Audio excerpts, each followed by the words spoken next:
I sat in the corner so no one would notice me. It's strange how every courtroom smells the same old wood polish, recycled air-faint coffee on paper cups, the sound of shoes, the shuffle of folders, people pretending to be reasonable while their lives collapse in tidy lines of evidence. The bench I chose was farthest from the windows, half in shadow. That's where I've always belonged, near the exit, never in the way. I folded my coat across my lap and kept both hands on my purse, as if holding still could make me smaller. Across the aisle, my daughter Clara sat beside her lawyer.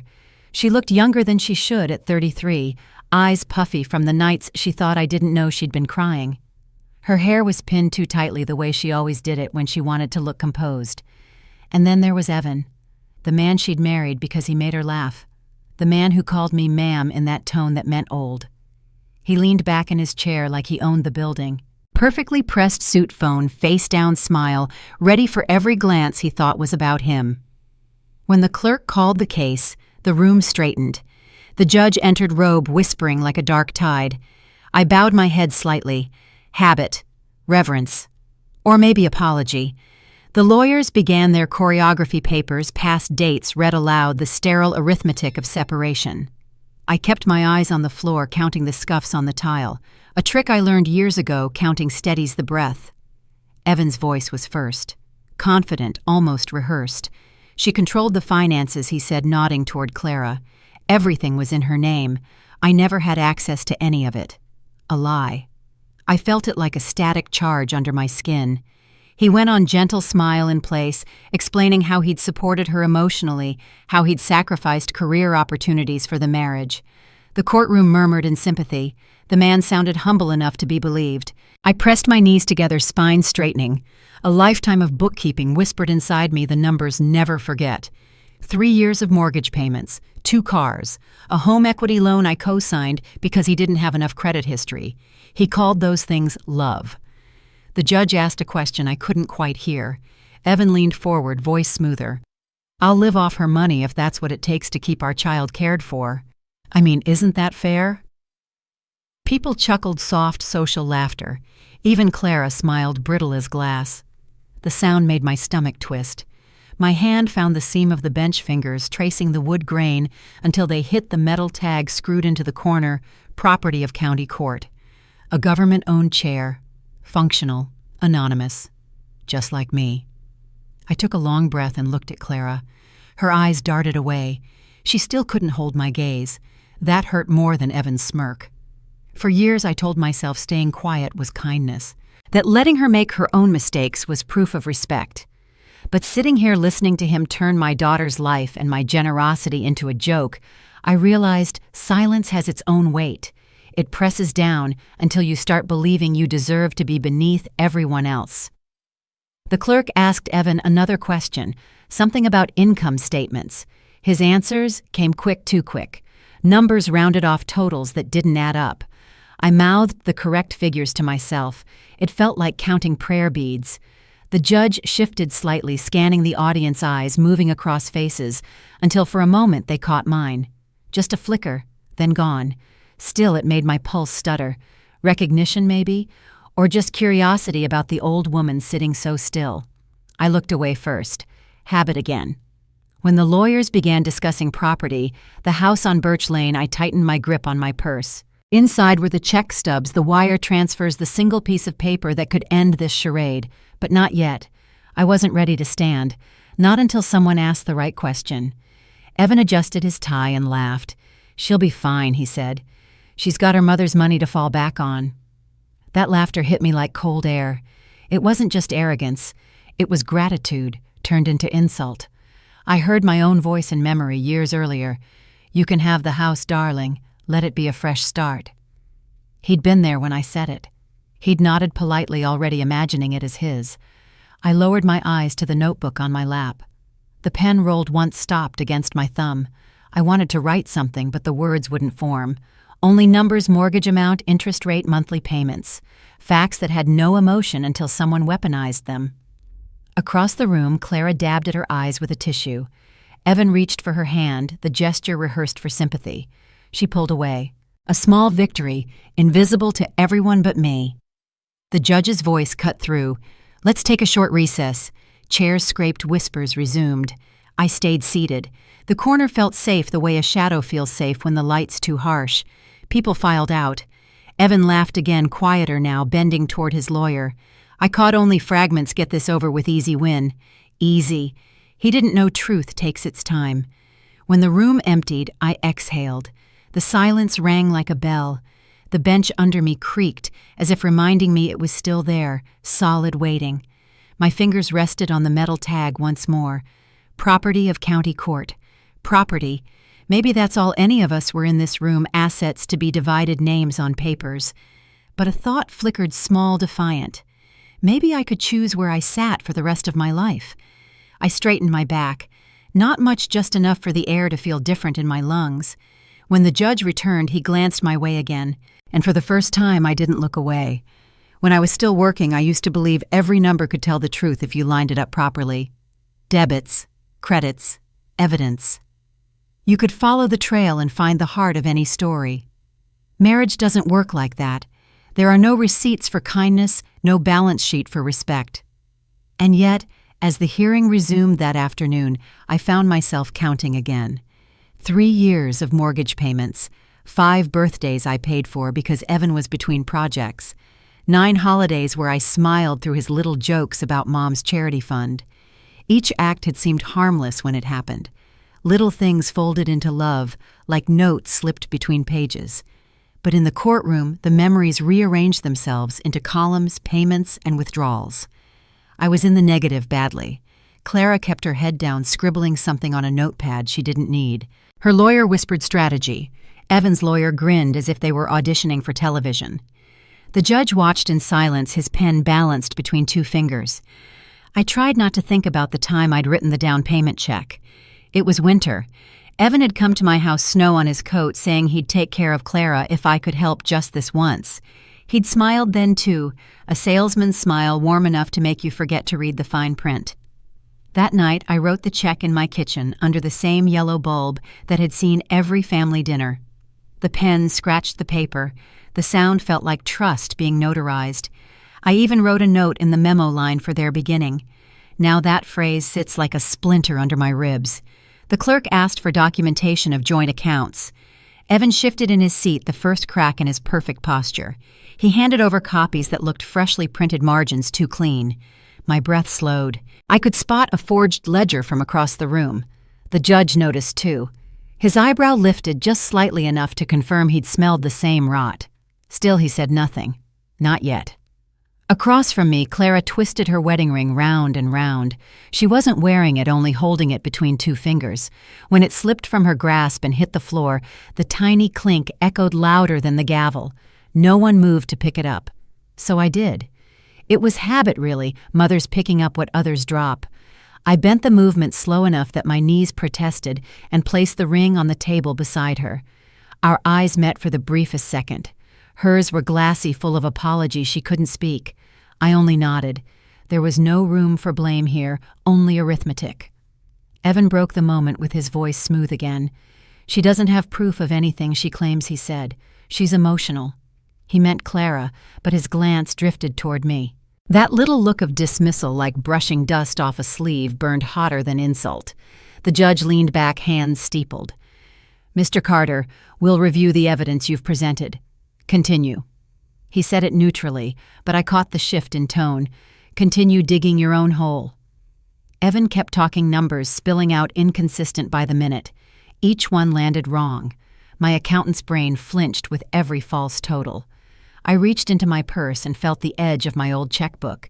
It wasn't evidence yet, just memory in ink, but the knowledge of it steadied me. For years, I'd let him treat generosity like background noise, something owed, not given. Now, hearing his voice echo through that courtroom, I realized I'd been keeping the real records all along. He paused to sip water, glancing toward the spectators, as if expecting applause. The clerk shuffled documents. Clara's lawyer objected to something technical. Through it all, the only sound that mattered to me was the faint tremor of my own pulse. The judge called for a recess. Again, chairs scraped, footsteps retreated. This time, Clara didn't leave. She stayed seated, elbows on knees, breathing unevenly. I turned slightly, giving her space. Silence stretched between us, dense, awkward, familiar. Finally, she whispered, "Mom, I didn't know he'd say that. I wanted to answer, 'You didn't have to know. You just had to see.' But I said nothing. Words once released can't be balanced like ledgers.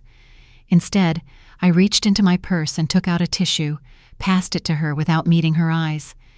She wiped her face, whispering, 'I thought he'd change.' I almost laughed.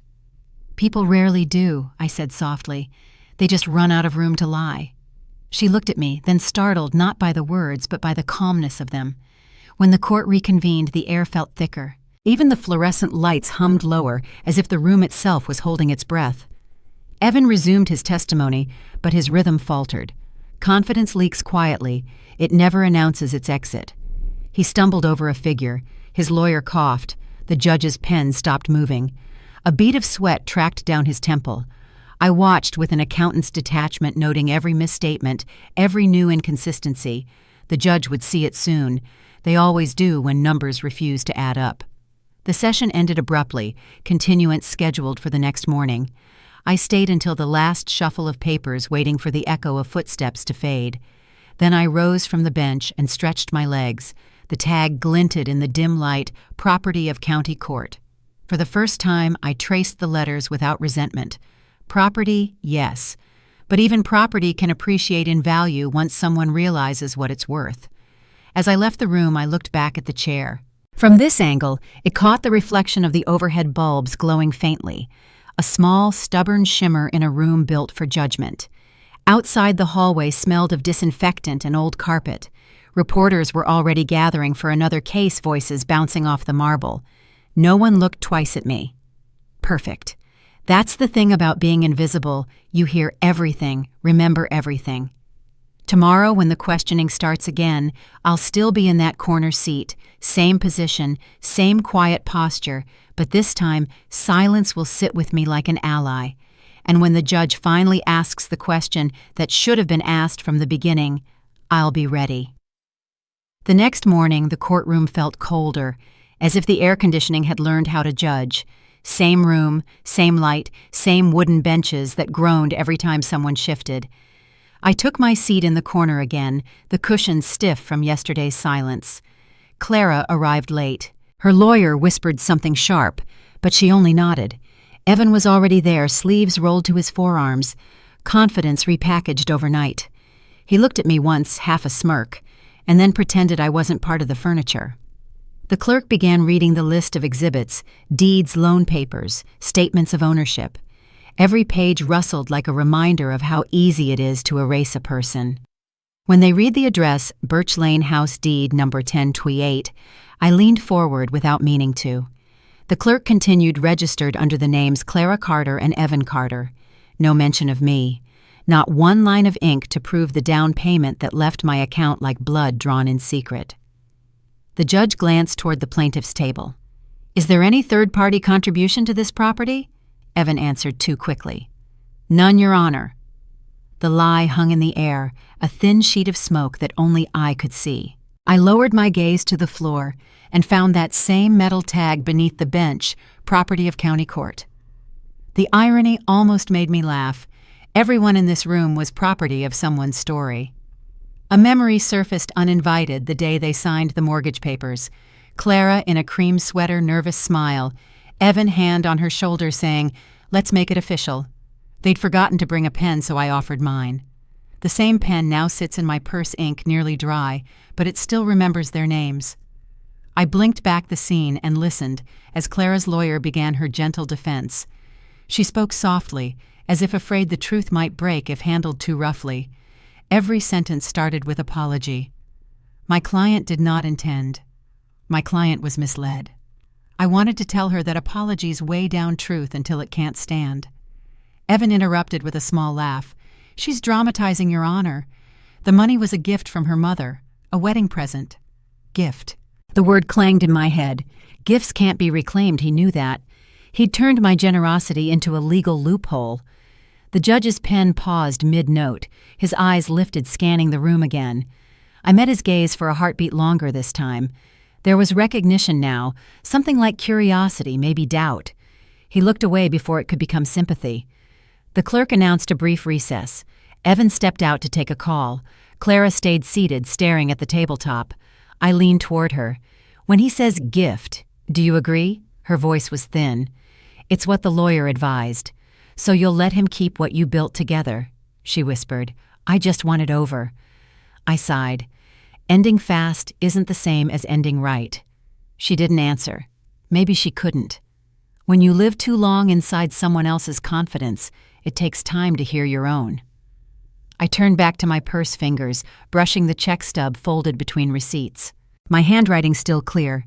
Down payment, Birch Lane House, $80,000. Proof has weight. It hums against your skin. But timing is its own arithmetic, and today was not yet the sum I needed. When court resumed, Evan's attorney produced a new folder, a tidy collection of documents freshly highlighted. He spread them like playing cards. These, he said proudly, show that Mr. Carter's income supported the mortgage, numbers on a stage. But I knew performance accounting when I saw it. Judge Green adjusted his glasses. The dates on these statements seem irregular. The lawyer stammered. Evan jumped in. There were delays in bank records, Your Honor. Delays, the judge repeated. It wasn't quite disbelief, more the prelude to it. I watched the rhythm of the room shift.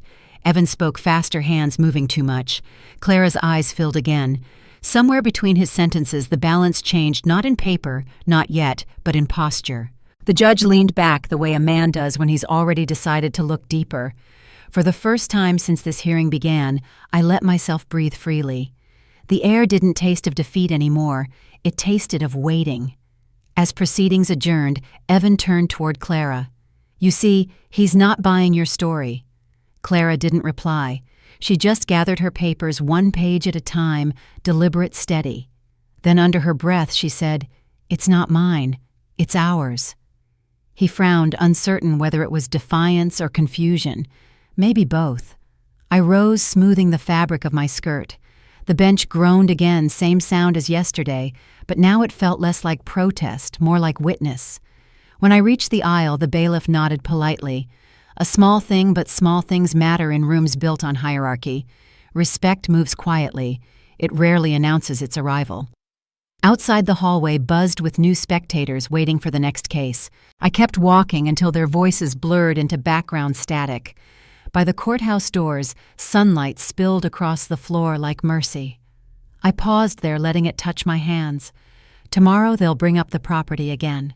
The judge will ask for evidence, and Evan will talk himself into a corner. All I have to do is wait for the numbers to catch up with the truth. I turned back once more through the glass doors and saw the courtroom, now empty rows of identical chairs, one in the corner, glinting faintly under the lights. That was mine, not property, not gift, just proof that I had been here quietly balancing the books of my own worth. Morning again. Same courtroom, but the air feels tighter, as if yesterday's words never left the walls. The clerk shuffles papers. Evan's lawyer whispers rehearsed confidence. I sit in my corner notebook, open pen poised. There's a rhythm to deceit. It starts smooth, then trembles when numbers refuse to dance. Evan doesn't know that rhythm is my native language. Judge Green begins calm, but clipped, Mr. Carter. We'll continue reviewing financial disclosures. Evan nods like a man convinced of his own cleverness.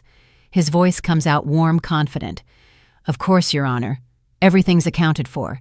He's using that salesman tone again, the one that sounds like reason until you count the syllables. I start taking notes, every figure, every false total. It's instinct, not plan. The way a surgeon grips a scalpel.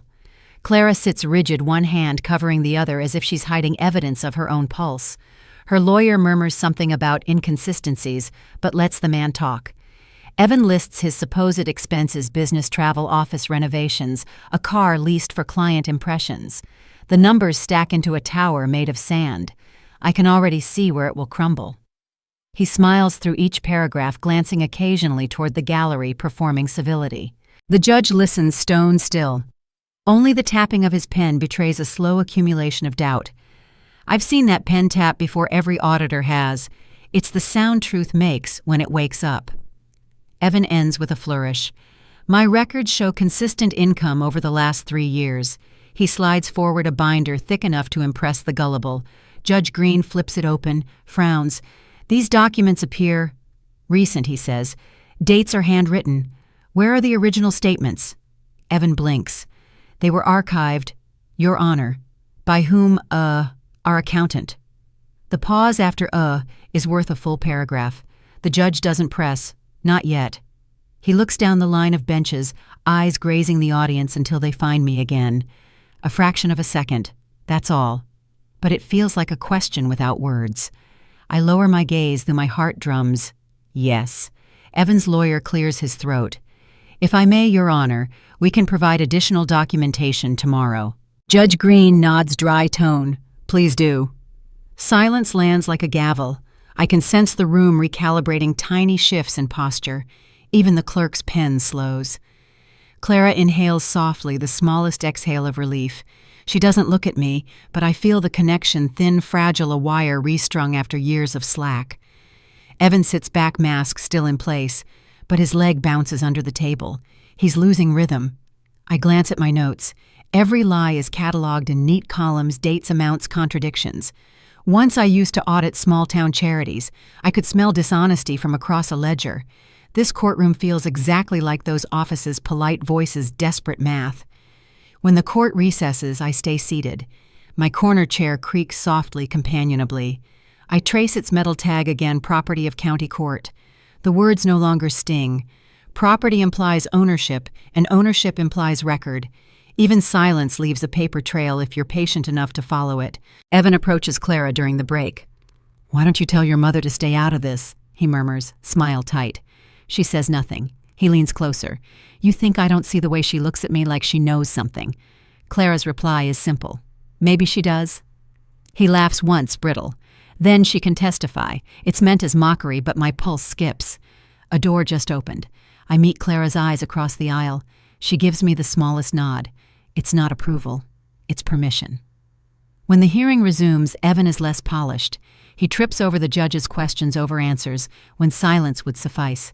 I can see the moment he realizes control is slipping. It's the way his hand tightens around his pen until the knuckles whiten. The judge begins to circle back to property value, mortgage origination, payment sources. I stop writing and listen. Every number he cites touches my memory checks, deposits transfers that bore my signature.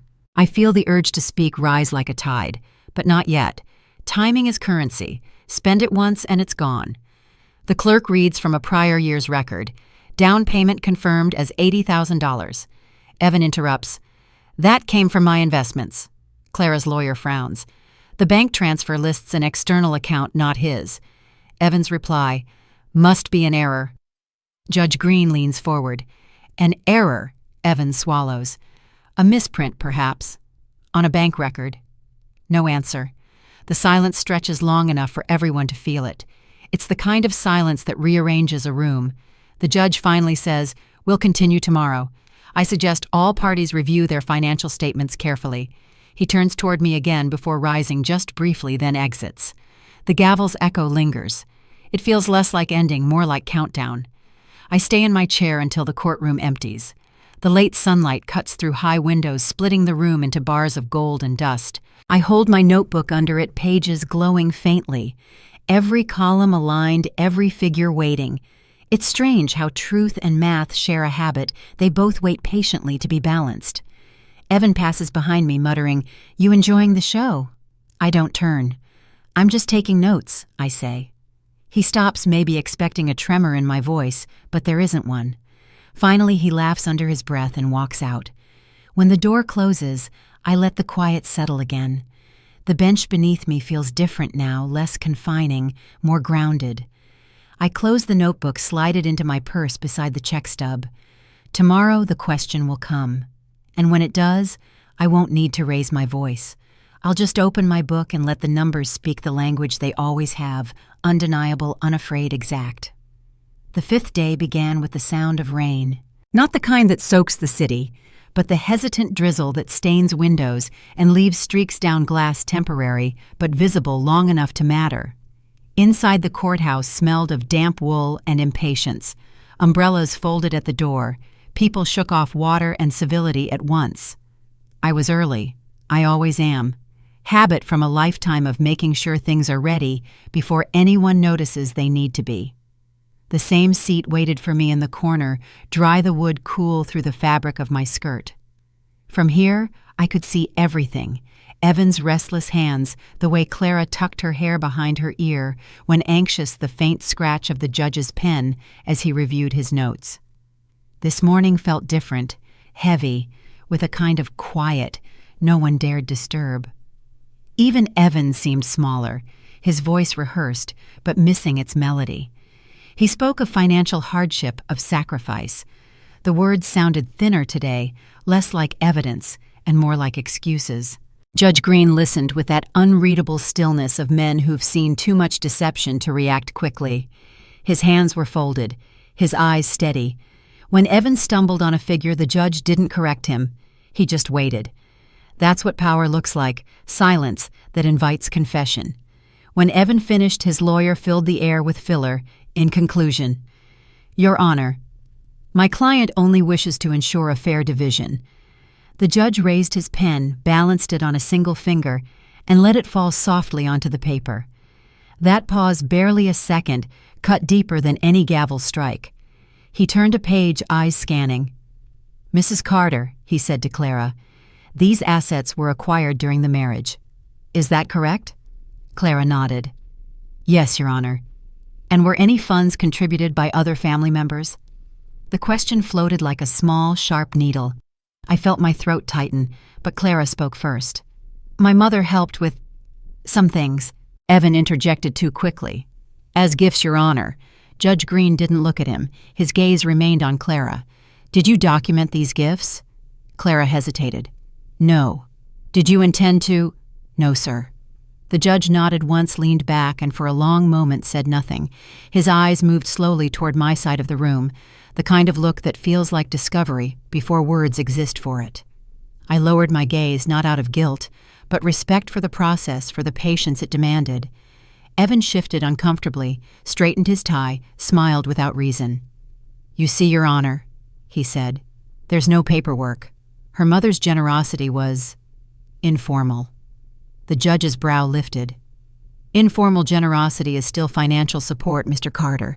His tone was almost kind, but the weight behind it wasn't. Something in the room changed, right then pressure, air, equilibrium. Evan's lawyer whispered, trying to steer him back, but the momentum had already turned. Clara sat straighter, her hands unclenched. For the first time she looked at me not as the mother she needed to protect, but as the witness who might protect her. I met her gaze briefly, offering the faintest nod. Not yet, but soon. The judge looked down at his papers again. The sound of turning pages filled the silence. He stopped midway, frowning. According to this statement, the initial payment for the Birch Lane property predates your declared income, Mr. Carter. Care to explain? Evan blinked, then smiled, as if charm could outvote arithmetic.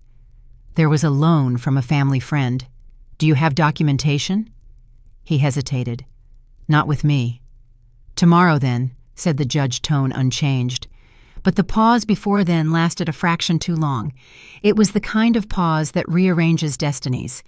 I watched the pen tap again. Tap, tap, then stillness. The sound echoed somewhere inside me. Years ago, my husband used to do the same thing when reviewing ledgers, slow rhythm, then sudden stop when the lie revealed itself. The courtroom emptied for lunch recess. People rushed out hungry for distraction. I stayed where I was. The rain outside had strengthened. Each drop against the tall windows sounded like a clock marking down to truth. Clara came over quietly, her file clutched against her chest. Mom, she said softly, he's starting to see it, isn't he? I nodded. Judges don't accuse, they calculate. She gave a small, trembling smile. You always said that about numbers. Numbers never lie, I replied. People just rearrange them until they do.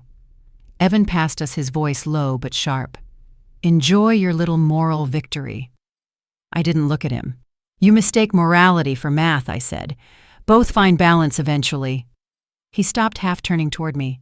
You really think anyone cares about what you did? It's her divorce, not yours. I smiled. That's the problem. You always thought ownership meant importance. His jaw tightened, but he said nothing. He left in long, stiff strides. Clara exhaled. You shouldn't provoke him. I didn't. I said, gathering my purse. I just stopped apologizing. When we returned to the courtroom, the air was different. Judge Green had moved a single chair closer to the witness stand. Mine, I realized, the one from the corner. Perhaps the clerk had done it by mistake. Perhaps not. Either way, the sight of that empty chair waiting closer to the center felt like an invitation wrapped in coincidence. I walked past it and returned to my usual spot, but I could feel its presence, the unspoken promise that one day soon I'd sit there by name, not by accident. As court adjourned for the day, the judge's eyes followed me to the door. No words, just that pause again, the same silence that means I've noticed you.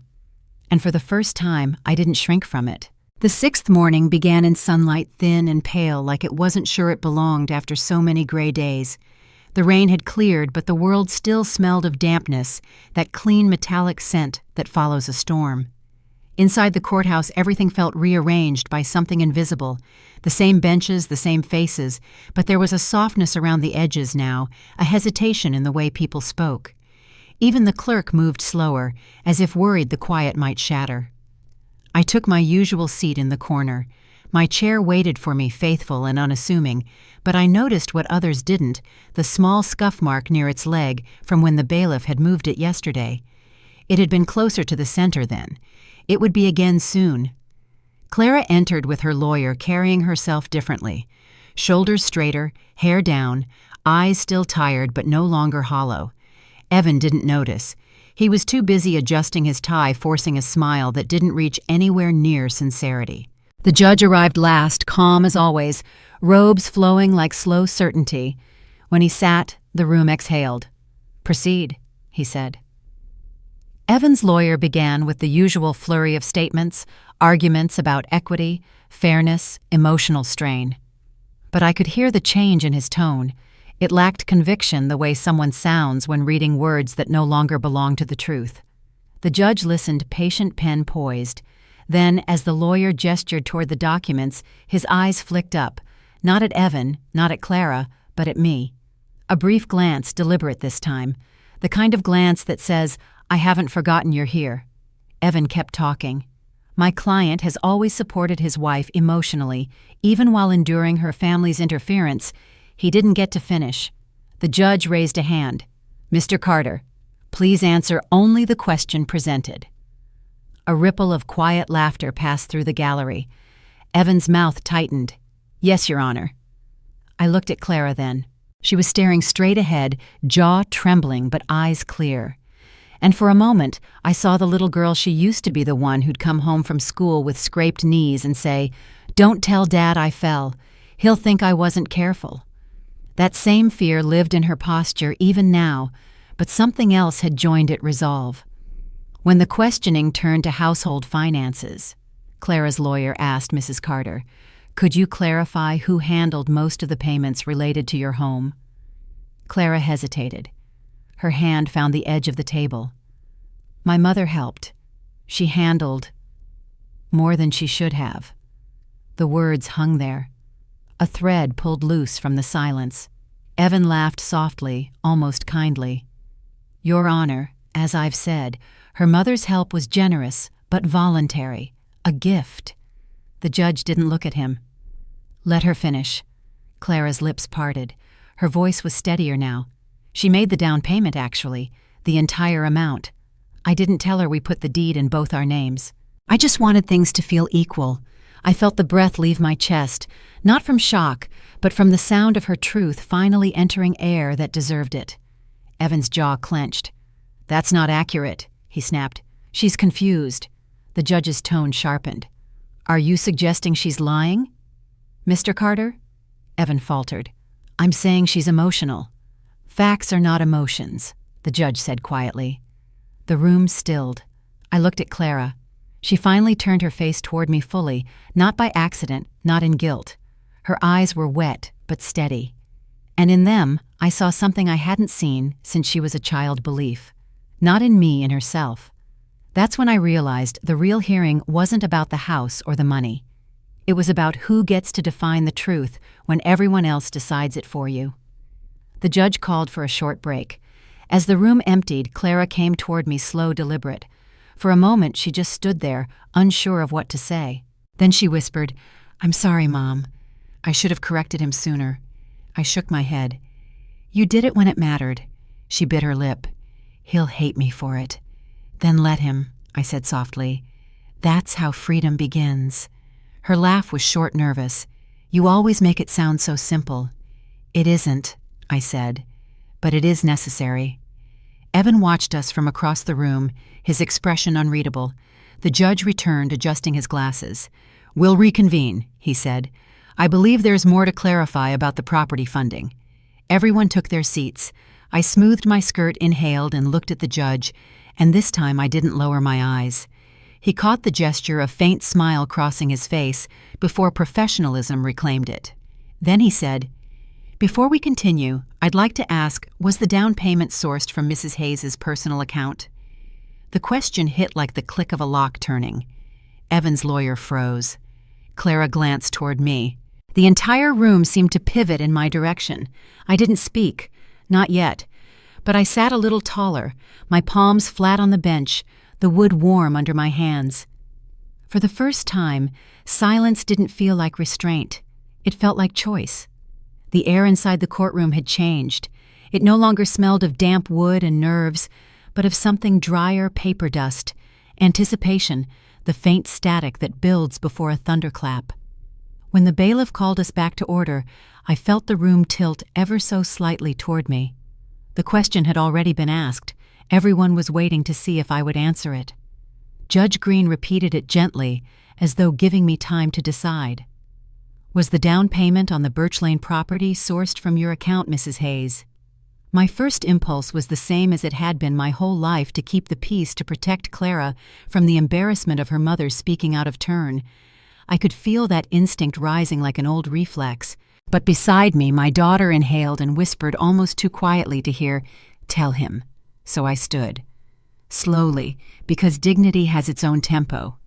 "Yes, Your Honor," I said. "It came from my account." Every head turned. Evan's smirk twitched and vanished. Even his lawyer's pen stopped moving. Judge Green nodded. "Do you have documentation?" I reached into my purse, the same one I'd been clutching for days, and drew out the folded check stub. The edges were worn from being handled too often. The ink had faded to a calm blue-gray. I handed it to the clerk. The judge examined it in silence. When he looked up, his tone had softened, though the words were precise. "This appears to confirm that you provided the full amount." Evan spoke before his lawyer could stop him. "She offered it. As a gift. Ask her." His voice cracked halfway through the sentence. "Confidence doesn't disappear. It fractures." I looked at him. "A gift," I said quietly, "is something given without expectation. You turned it into a deed with my name erased. That's not a gift, Mr. Carter. That's concealment," the gallery murmured. Judge Green lifted a hand for silence. "Let's proceed respectfully," he said. "Mr. Carter, you'll have a chance to respond." But Evan couldn't stop himself. "This is ridiculous. She's just trying to make herself important." His lawyer tugged his sleeve, whispering for restraint, but the dam had already broken. "That money wasn't even hers. She got it from her late husband's insurance," he continued. "She should be grateful I let them move in when they couldn't afford." The judge's voice cut through, calm but lethal. "Mr. Carter, you will control your tone." He froze. The silence that followed was the truest sound of fear I'd ever heard. Clara turned toward him, eyes wide, not in anger, but disbelief. The kind that comes when a mask falls, and you realize you'd loved the mask more than the man. She whispered, "Enough, Evan." He didn't hear her. He was still talking to the room, to the idea of himself. She meddled in everything, paid for things nobody asked her to. She wanted control. I let him speak. It was almost merciful to let him show everyone the truth in his own words. Judge Green finally said, "That's enough." The sound of his gavel was a single measured heartbeat. Then he looked at me again. "Mrs. Hayes, please remain standing." I straightened. The chair creaked behind me, empty now, a witness of its own. "Thank you for clarifying the source of funds," the judge continued. "This testimony is material to the court's assessment of equitable ownership." Material. The word landed heavier than I expected. After a lifetime of being background, I had just become material. I sat down slowly, careful not to let triumph show on my face. Pride, like truth, works best in quiet measure. Evan sank back into his seat, shoulders slumped. His lawyer whispered furiously, but the fight had drained from the room. The performance was over. Only evidence remained. Clara reached for my hand under the table. I let her take it. Her palm was damp and trembling, but the squeeze was strong. Judge Green looked at both of us. "We'll recess until tomorrow. Please prepare any additional documentation you wish to submit." The gavel came down once more, a sound that felt less like ending and more like release. As people rose, Evan muttered something under his breath, small bitter words that dissolved into the shuffle of footsteps. I didn't need to hear them. His power was in the noise. Mine was in what came after. The bailiff held the door. I paused beside my chair, running a hand along the backrest. The varnish was smooth from years of touch. I thought of all the others who'd sat here before me, people waiting for justice, for acknowledgement, for a single question that might let them stand. For the first time, the chair didn't feel like confinement. It felt like witness. Outside, Clara caught up to me. "Mom," she said, voice trembling with half-suppressed relief, "you were incredible." "I was factual," I said. She laughed through her tears. "Same thing." We walked together through the rain-washed courtyard. The sky was breaking open into patches of blue. I realized I was breathing differently, deeper, slower, as if space had finally made room for me. When we reached the car, Clara turned to me. "Tomorrow he'll try to twist it again. You know that." "I know," I said. "But numbers don't bend twice." She smiled, small but sure, and for the first time since this began, she looked unafraid. I started the engine. The courthouse receded in the mirror-gray stone, fading into light. The rain began again, soft, forgiving. Somewhere between the drops, I heard my husband's old voice in memory. "Keep your books clean, Margaret. Someday someone will read them. Tomorrow they would." By the 8th day, the courthouse no longer felt foreign. It felt like a stage that had begun to remember who the play was really about. The morning light cut through the high windows in thin golden bars that reached all the way to the back row to my chair. The same chair that had waited patiently all week, now catching the light like something earned. When I sat, the wood didn't feel cold anymore. It felt steady. Clara was already in her seat reviewing documents with her lawyer. Evan sat across from her, face pinched with exhaustion. He'd trimmed his hair, worn a darker suit, and smiled the way a drowning man treads water tirelessly, uselessly. The judge entered, nodding once at the room before taking his place. "Proceed," he said. Evan's lawyer started with a speech that sounded like surrender disguised as civility. He mentioned misunderstandings, clerical errors, communication gaps. Every word was a small retreat. Judge Green listened without expression. But I saw the pause behind his eyes again, that stillness that means the truth has already taken shape, waiting for the right moment to speak. When it came, it wasn't loud. He just said, "Mrs. Hayes, could you approach the witness stand?" The air thinned. I stood, every movement deliberate. The clerk gestured to the chair beside the judge's bench, the seat I had watched for days, the one that marked the border between silence and acknowledgement. It looked smaller up close. Or maybe I'd simply grown. I placed my purse on the table, folded my hands in my lap, and looked at the judge. He nodded. "Please confirm your earlier statement regarding the down payment." "Yes, Your Honor. I provided the full amount as shown by the check stub submitted yesterday." He turned to Evan. "Do you dispute this?" Evan cleared his throat. I don't recall the details." The judge's pen tapped once. "You claimed yesterday it came from your investments." "That's correct," Evan said quickly. "I must have transferred it through her account." "Through her account?" "Yes, as a convenience. Do you have proof of that?" "No, but then let's call it what it is." Mr. Carter, conjecture. The word landed like a verdict. I watched the realization spread across his face, slow, uneven, the way ink bleeds into paper. Clara's lawyer stood. "Your Honor, given this testimony, we request that Mrs. Hayes' contribution be recognized as financial evidence of ownership." Judge Green nodded. "Noted for record." Noted. Such a small word, but in that moment it felt monumental. Evan leaned toward his lawyer, whispering fiercely. The lawyer's reply was a weary shake of the head. It was over. He just didn't know it yet. The judge continued, voice measured. This case presents a question of fairness, what each party built and what each took for granted. The court's task is to see both. He paused. His eyes moved between Clara and me. Sometimes, he said quietly, the person who contributes the most stays silent the longest. A murmur rippled through the gallery, small but undeniable.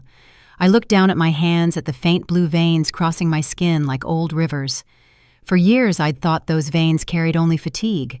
Now they carried evidence. Evan tried one last defense. She's twisting this. I worked for that family. I did everything for them. Judge Green didn't raise his voice. You were their son-in-law, Mr. Carter, not their employee.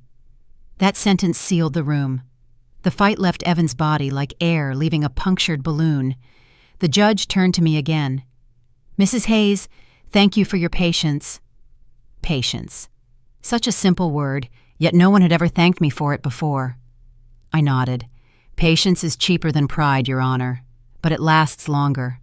He almost smiled. Well said. Then he closed his folder. We'll reconvene tomorrow for closing remarks. The gavel struck once soft final. When the echo faded, people began to rise. Clara turned toward me, eyes shining. You did it, she whispered. No, I said. We did. She reached out, squeezing my hand. I thought you'd be angry with me. I was, I admitted. But anger's just a bridge. You still have to decide whether to cross it or burn it. Evan brushed past us, muttering something under his breath, face flushed. I didn't respond. There was nothing left in him that required my attention.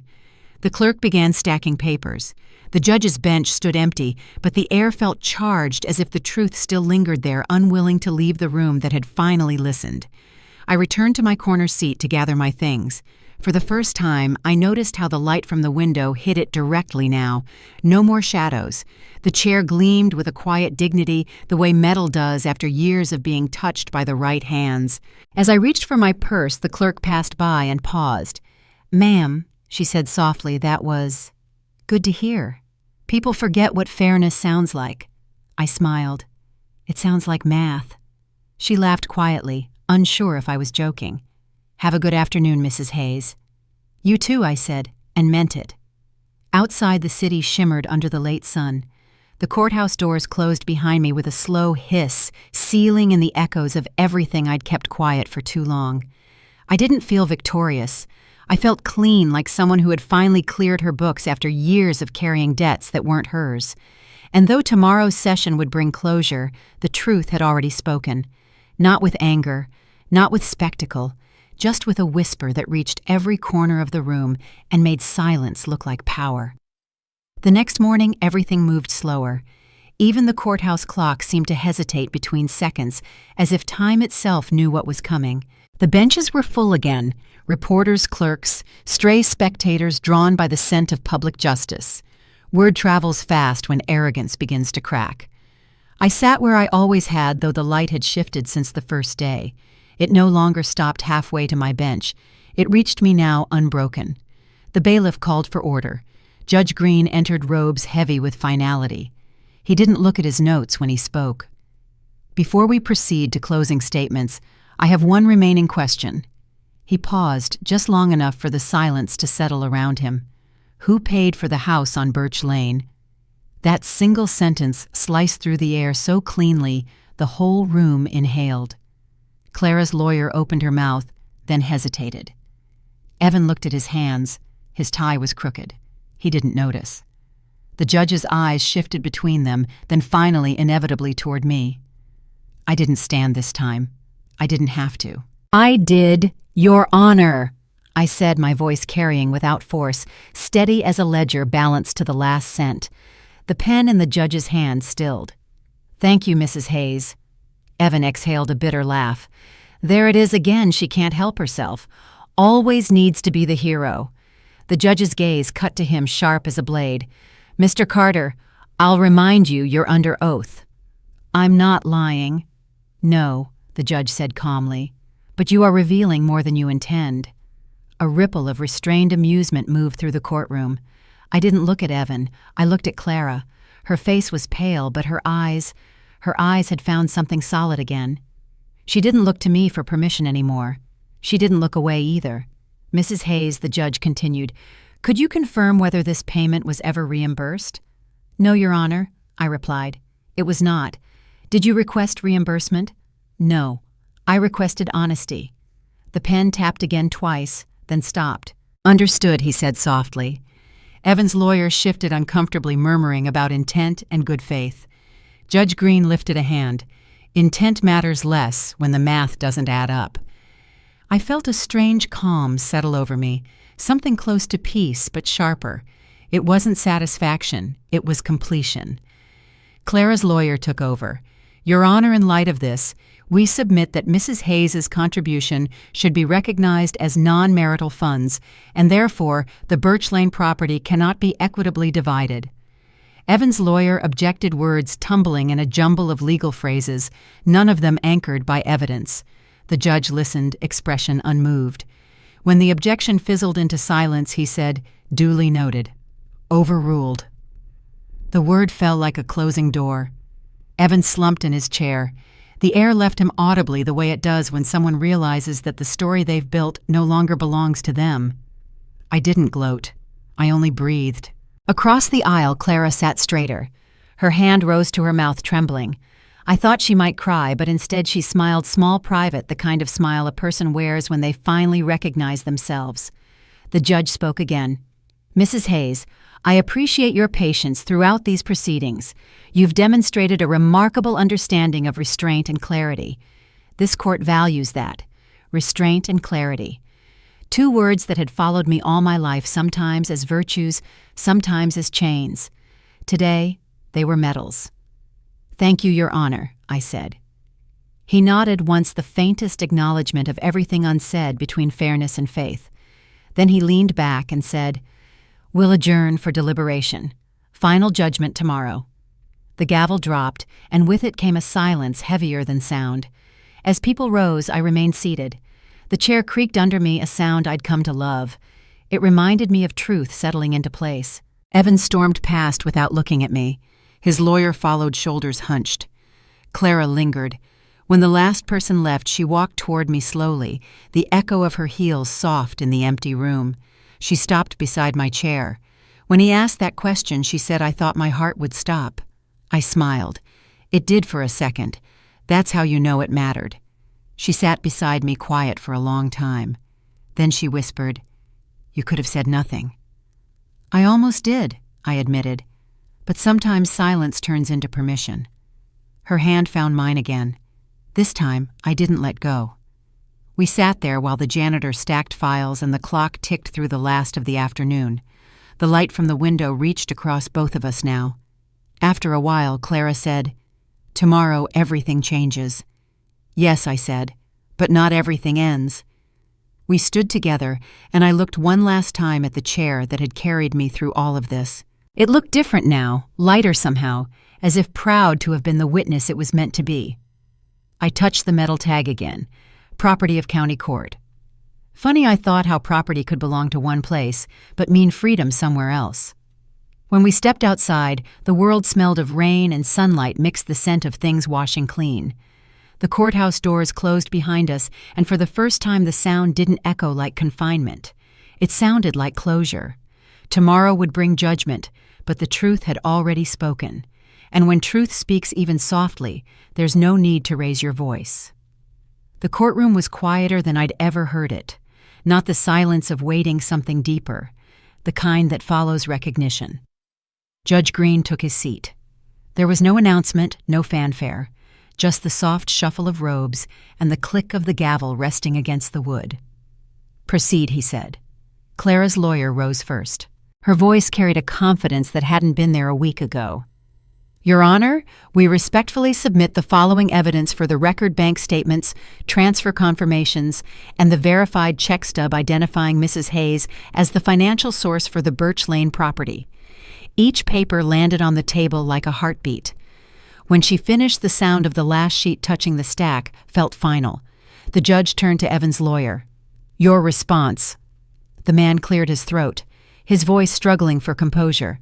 "Your Honor, While the contribution is acknowledged, we maintain that the funds were given freely as a gift to both parties with no expectation of repayment." Evan nodded too fast, as if momentum could make words true. "Exactly, Your Honor. That's all it was. Help from family. My wife's mother has a generous heart, that's all." Judge Green looked up. "A generous heart doesn't negate ownership, Mr. Carter, nor does silence erase contribution." That sentence was a verdict disguised as philosophy. Evan's jaw tightened. "So she's the victim now." "Is that it? She's been meddling in our marriage for years." "Mr. Carter," the judge interrupted, "your marriage is not on trial. The truth is—" The room went utterly still. Clara turned her face away, a single tear tracking down her cheek. Evan noticed it too late. The damage was done. I stood. I didn't plan to. My body simply understood before my mind caught up. "Your Honor," I said, "may I speak?" The judge regarded me for a moment. Briefly, I nodded and stepped forward. My chair groaned softly behind me like an old friend stretching after a long vigil. I stayed quiet. I began my voice even. For years, I believed silence was a kind of kindness. I thought if I didn't embarrass anyone, the truth would take care of itself. I looked at Evan. It doesn't. He looked away, jaw twitching. I gave, because that's what mothers do. We give and tell ourselves it's love even when it's survival, but a gift isn't meant to erase the giver. The judge said nothing. The entire room leaned into the stillness between words. I exhaled slowly. "You see, Your Honor, the money isn't what hurt. It was the rewriting, watching someone take something honest and rename it for convenience." I turned slightly, letting my gaze find Clara. "I don't need the house back. I just need the truth to have my name on it again." Then I stepped back, the motion deliberate, measured. The floor creaked beneath my heels, echoing faintly through the room. Judge Green let the silence settle. Then he spoke. "The court acknowledges Mrs. Hayes' statement as both credible and material to the financial record. Material again, that word that had become my vindication." Evan's lawyer sighed, shoulders sinking. "We have nothing further, Your Honor." The judge nodded, hands folded. "Then the record stands." He adjusted his glasses. "Before I issue judgment, I'll make this observation. Wealth isn't just money. It's the ability to tell the truth without fear. Some people spend their entire lives broke in that regard." He didn't look at me when he said it. He didn't have to. The gavel came down once. Judgment will be entered in favor of equitable redistribution, recognizing Mrs. Hayes' contribution as non-marital property. Proceedings adjourned. The courtroom stayed still for one long breath before the murmur began. People whispered words like fairness unexpected finally. I didn't move. I wanted to remember the exact feeling of that moment, the way justice sounded when it didn't need to shout. Evan rose abruptly, muttering to his lawyer. His face was drained more confusion than anger. The certainty had left him. All that remained was the hollow echo of someone realizing the game had been played out. Clara stayed seated, eyes closed. Her lips moved slightly. I couldn't tell if she was praying or thanking herself for surviving. When I finally turned to leave my chair, caught the light again. That same beam from the high window, the one that had ignored me on the first day, rested fully on the wood, now warm golden. I touched the metal tag one last time. Property of County Court. But today the word property didn't sound like possession. It sounded like record. Outside, the air was sharp and bright. Autumn had slipped in while we weren't watching. The steps of the courthouse gleamed with leftover rain, each puddle reflecting the gray sky and the faint curve of sunlight fighting through. Clara joined me. Her eyes were swollen but her voice steady. "He won't ever say he's sorry." "He doesn't need to," I said. "Apologies only mean something when they cost the person giving them." She smiled faintly. "So what now?" "Now," I said, "we live in the truth we paid for."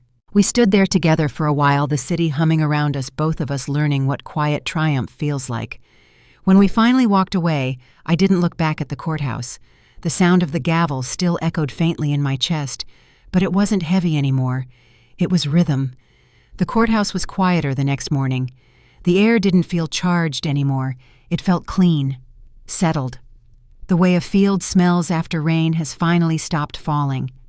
The final paperwork waited in neat stacks on the clerk's desk. No more cross-examinations, no more exhibits, no more performances. Only the arithmetic of what had been earned and what had been owed. I took my seat in the gallery, though I no longer needed to. The case was over, but part of me wanted to hear the sound of the verdict read aloud, to feel the weight of truth written into record. Judge Green entered without ceremony. The rustle of robes sounded almost like applause. He spoke plainly. The court finds that the Birch Lane property was purchased primarily with funds provided by Mrs. Hayes. Accordingly, the asset is to be released from division and returned to her daughter, Mrs. Carter, with no further claim by Mr. Carter. He paused the way he always did before saying what mattered most. In this court's view, justice is balance. Money is only the measure we use to remind ourselves what that looks like. The words landed like the final keystroke on an old adding machine, the roll of paper ending neatly with an equal sign. Across the aisle, Evan stared at the table, his hands motionless. His lawyer whispered something about appeals, but even he sounded tired of his own voice. Clara covered her mouth. A sound escaped, part sob, part breath. She turned to me, eyes brimming. "Mom." I didn't answer. Not with words. I just reached over and took her hand the way I did when she was little and scared of thunderstorms. The judge signed the final sheet. The gavel tapped once gently. Court is adjourned. People stood slowly, as if reluctant to disturb the silence that followed. Even the clerk moved carefully, gathering documents like sacred relics. Evan rose, swaying slightly. He looked at me not with hatred this time, but with the dull, bewildered stare of a man who'd finally run out of stories to tell himself. For a moment I thought he might speak. He didn't. He just nodded once, barely visible, and left. I watched him go and felt nothing. No triumph, no vindictive joy, just stillness. That's how you know a fight is truly over, when the noise inside you stops answering back. Clara squeezed my hand. "It's really done." "Yes," I said, "and now we start from zero. That's the best number there is." She laughed through her tears. "You and your math metaphors. They never fail me," I said, "even when people do." We gathered our things in silence. The same sunlight that had followed me all week poured across the benches, making the worn varnish gleam. As I turned to leave, Judge Green stepped down from the bench. "Mrs. Hayes," he said quietly. I stopped. "Yes, Your Honor." He smiled, a small, genuine thing. "Not every truth gets its day in court. I'm glad yours did." "Thank you," I said. "I almost didn't bring it." He nodded. Then the court would have been poorer for it. He turned away, leaving me with a line that would echo longer than any verdict. Outside, the hallway felt strangely alive, voices, softer footsteps, slower. The air no longer pressed down, it lifted. Clara slipped her arm through mine. "Do you think it'll ever feel normal again?" "Normal," I said. "Maybe not, but it'll feel honest. That's better." We reached the courthouse steps. Reporters hovered at a distance, but no one approached. The rain-washed sky was pale blue, the kind that means the weather hasn't decided yet whether to heal or start over. We stood there for a long moment, watching light catch on the wet stone. In the reflection, the courthouse doors gleamed behind us, two dark rectangles trimmed in gold. For once, I didn't feel like I was walking away from something. I felt like I was walking with it. When we reached the car, Clara stopped. "Mom, yes, I know I said it before, but thank you. Not just for the money, for this." I smiled. "You don't owe me thanks. Just keep your name honest. That's all I ever wanted." She nodded, understanding more than I expected. We drove home in silence, the kind that feels earned. The city rolled by in soft blur storefronts, traffic lights, faces of strangers. Life resuming. At a red light, Clara looked over at me. "You seem lighter." "I am," I said. The math finally balanced. She smiled. "Even after everything, especially after everything." When we pulled into her driveway, the first leaves of autumn were skittering across the pavement. The house. Her house now stood quiet, windows open to the sun. She went inside first. I lingered on the porch, listening to the faint hum of wind through the trees. Somewhere behind me, the courthouse clock struck noon. 12 slow chimes, each one softer than the last. Equal, final, complete. The courthouse was behind us now. No cameras followed, no reporters lingered. By the next morning, the case had already dissolved into the background noise of other people's gossip. Justice never trends for long. Clara brewed coffee in the kitchen, moving slower than usual, as if afraid to disturb the quiet. The house smelled like cinnamon and sunlight. It was the same house that had caused so much noise, and yet it stood here innocent of everything said in its name. I sat by the window with my cup, watching the early light slide across the floors I once helped pay for. It felt strange, like looking at a photograph that had finally been developed after years left in a dark room. Clara brought her mug and joined me. "I keep expecting him to call," she said softly. "He might," I replied. People who lose something they took for granted always come back for the echo. She nodded absently, tracing the rim of her cup. "I thought I'd feel more angry, but I don't." "That's because you're tired," I said. "Anger burns fast. Dignity lasts longer." She smiled faintly. "You and your proverbs. They're cheaper than therapy." Outside, the trees were beginning to turn. Leaves edged with gold fluttered across the lawn. A soft breeze pressed against the windows like a gentle knock. For the first time in months, Clara looked like herself again, hair loose, no makeup, no pretense.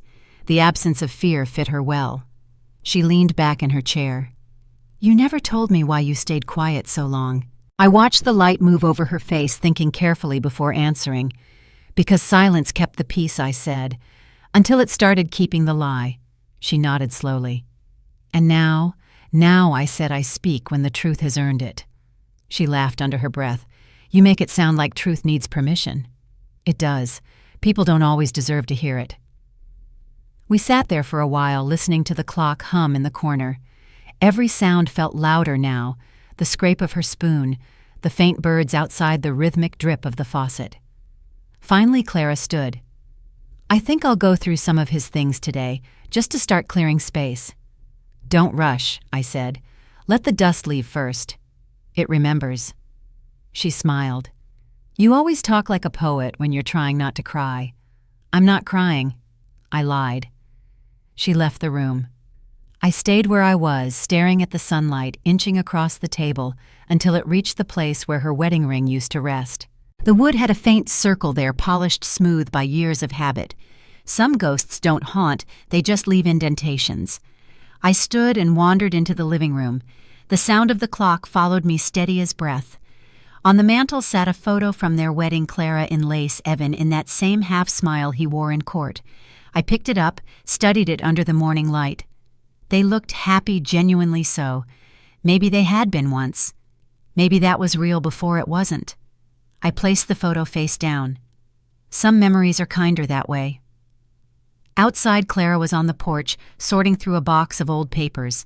Receipts, envelopes, warranties, every piece of proof that life had once been shared. She looked up at me. "I found the thank you card you wrote after the wedding," she said. "Oh, it says, 'May your home always be honest.'" I laughed softly. "Guess the universe heard me just late."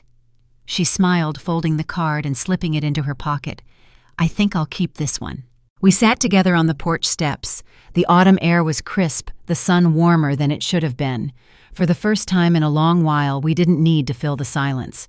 It wasn't empty anymore. It was earned. After a while, Clara said, "You could move back here, you know. There's space." I shook my head. "This is yours now. You need to hear your own footsteps in it." She smiled sadly. "You'll visit?" "Of course.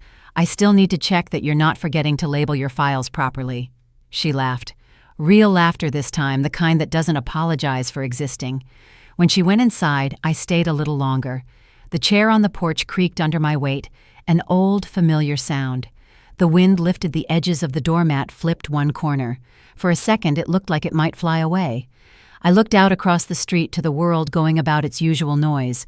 Delivery trucks, children shouting, the ordinary symphony of moving on. And I realized something small, something peaceful. I didn't want to be invisible anymore. Not famous, not loud, just seen the way the morning light sees everything without asking who deserves it. I leaned back, closing my eyes. The wood beneath me was warm from the sun. Somewhere behind me, Clara opened the window, letting air flow through the house. The curtains billowed, white and soft. The sound they made was almost like breathing. Dawn came slowly, pouring light through the thin curtains, like a promise whispered too softly to wake anyone. I sat in the driver's seat of my old car, the engine humming low, the morning fog still clinging to the windshield. My hands rested on the steering wheel, fingers motionless, tracing invisible circles. I wasn't in a rush to leave, not from Clara, not from the house, not from the story that had already told itself. Through the open window, I could hear her moving inside boxes, being stacked drawers, closing the careful rearranging of a life. No tears, no arguments, just the sound of someone building peace from the rubble. When she stepped outside, the air caught in her hair. She leaned into the car window, smiling faintly. "You'll call when you get home." "Of course," I said, "though I imagine you'll be too busy finally living in your own house." She grinned. "Still doesn't feel like it's mine." "It will," I said, "the moment you stop waiting for it to apologize." She laughed softly, the kind of laugh that comes after survival, not joy, but recognition. Then she reached in and squeezed my hand. "You're not really leaving, you know. You're just moving to the part of the story where the mother gets her peace." I smiled. "Peace isn't a place, dear. It's a decision." She nodded, stepping back. I watched her silhouette framed in the doorway, calm, sure, finally unafraid of standing where she belonged. When I drove away, the road was still damp from last night's rain. The tires hissed softly like the world was whispering its approval. I rolled the window down, letting the air rush in crisp clean, carrying the faint scent of pine and the faraway hum of the city. For the first time in a long time, I didn't feel old. I felt steady. The highway curved through golden fields. The morning sun caught the rearview mirror, and for a moment, my own reflection stared back, lined, calm, unashamed. I thought of the courtroom, the echo of the gavel, the judge's steady voice, the way silence had once felt like my prison and then became my ally. I thought of that metal tag on the back of the chair, property of county court. That chair had held me when I was invisible, when my words were still locked inside the cage of politeness. And then one question, one look, turned it into something sacred. Funny how objects don't change, only the meaning we give them does. At a red light, I reached into my purse and found the check stub. The paper had softened from handling the ink fading at the edges. I turned it over and wrote on the back, "For clarity." Then I folded it once neatly and placed it in the glove compartment, not as proof as closure. The light turned green. I drove on. The radio stayed off. I didn't need music. The hum of the tires, the rhythm of breath, the slow unwinding of thoughts, that was enough. Halfway home, I stopped at a small diner off the main road, the kind with chipped mugs and waitresses who know how to listen without asking. I ordered coffee and sat by the window watching a young couple laugh over shared pancakes. They reminded me of Clara and Evan before the gloss wore off, before kindness turned into currency. The waitress poured my refill and smiled. "Early start, long finish," I said. She chuckled and moved on. I stirred my coffee, watching the swirl of cream spread through the dark liquid, two colors finding balance until they became something new. Outside, the fog began to lift. The day was clear now, the sky open and bright. I could see the road stretching far ahead, steady and uncomplicated.